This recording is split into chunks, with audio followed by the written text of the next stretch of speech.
پێش کۆچ نوێترین ڤیدۆکلیپی بورهان محەممەدە. ئەم بەرهەمە هۆنراوەی ڕەهبەربراهیمە و ئاوازی هونەرمەند بورهان محەممەدە کاریدا بەشکردنی میوزیکی لەلایەن نزار زێویەوە بۆ کراوە، هەروەها گروپی میوزیکی لور ئەم بەرهەمەی تۆمار کردووە.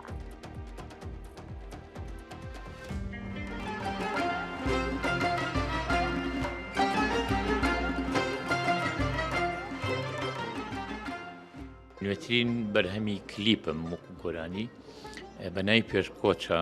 پێشکۆچ لە هۆنراوەی نووسەر و شاعیر کاک ڕەهبەری سێبراهیمە، ئاوازی بەندەیە، تۆمارکردنی گروپی موزیکی لوڕە کاک نەزار زێوەی ئامادە و دابەشکردنی کردووە و هەر لە ستۆدیۆی لوڕ تۆمار کراوە. ماوەکی زۆرە گۆرانێکە تۆمار کراوە، بەڵام وەکو کلیپ خۆم دەرهێنەرم بۆ کردو، چکەیەتر لەم ولا خۆمەوە چەند ئیشێکی کەم کردو پێشیش و ئەم کارە باز لە جوانی و طبیعەتی کوردستانەکات. کاتێککە ڕەوەندەکان گەرمیانی کوێستانەکەن، کاک ڕابەر ئەڵێ ئەو شتانای کە لە شعرەکەیە سوورەکانی تایە ئەگەری گوێی لێبێ، ئەڵێ هەموویم دیوە، خۆم هەموو ئەو شتانم بینیوە. ئەوە بوو 2 ساڵ تقریبا ئەودام زیاتر ئەگەر کەمتر نەبێ بە یەک و چوین بۆ ئەو مەندیقەیە ئێمە چوین. من بۆی لۆکیشنی شوێنەکە بدۆزمەوە، چوین 2 شەو ماین و لە ناوە.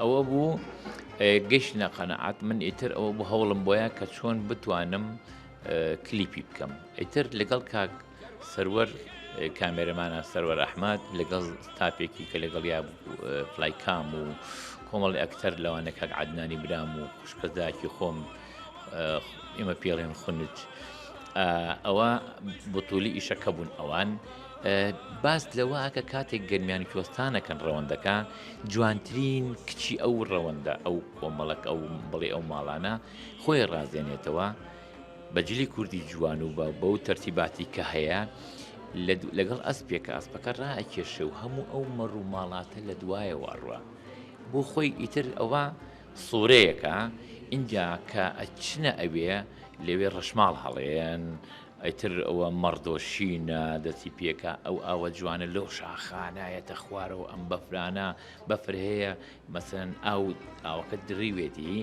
ئالێ و ئاوێتە خوارەوە، یعنی کە ئیبینی ئەڵێ خوایە ئەمە بەهەشتێکی خوایە لەو ناوەیە.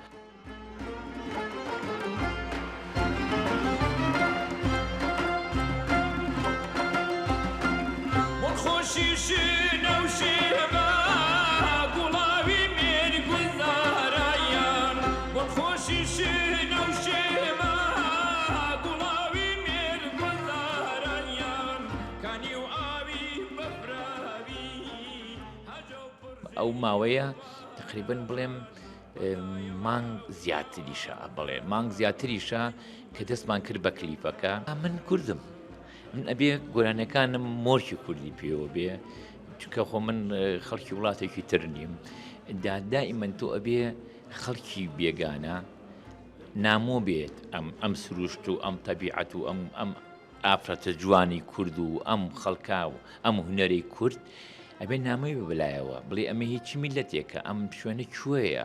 من حەزم لەوەیە، من حەزم لە ئیشی ڕەسەنی کوردیە، یعنی خۆ هەموو ئەو هونەرمەندانی تریش ئازادن، هەر جۆرە ستایلێک هەڵەبژێرن، چۆن کاری خۆیانەکەن بۆ خۆیان ئازادن.